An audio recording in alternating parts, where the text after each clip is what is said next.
So the Web Wide Matrix is a new communication medium. It's powered by a distributed processing layer over the web. It enables effective information consumption. So since we've seen that the existing interface of the web, the, the interface of an assorted feed, isn't effective, we need a new kind of communication medium, the organized space interface. And it requires a new processing layer, to process content feeds. And this new interface is what enables that effective consumption of information. Let's compare it a bit more with the web to see what's common and what's different. So the web is an access layer.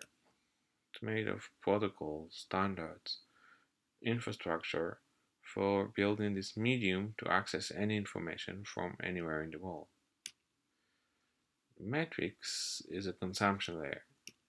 It's also a set of protocols and standards and infrastructure for building a medium to effectively consume any content feed from the web. An access layer, and you can say a consumption layer. In the access layer, information arrives as an assorted feed of content items. Basically, you have many websites, each one of them updates all the time, and you get this stream of updates from the website or from website aggregating other websites. And you need to go over all these text content items and give attention to each one of them. And this isn't effective, it's basically limiting the value you can make out of it. In the matrix, content feeds are processed into organized spaces. This means that at the same time you can consume much more information, make much more value out of it. The access layer has standard infrastructure that make it easy for anyone to publish and access information. It also has a value ecosystem, so there are new ways in the web to deliver value, and this created opportunities and growth engine for many players to capitalize on those opportunities and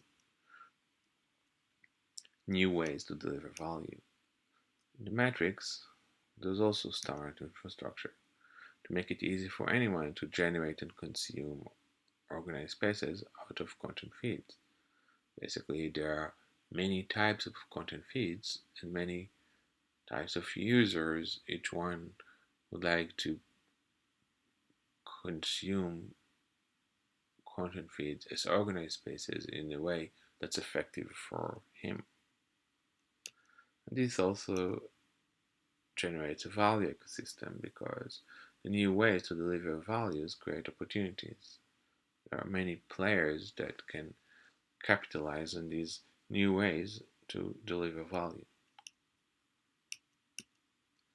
So let's imagine some use cases. So suppose you have a few minutes break from work and you want to check your Twitter.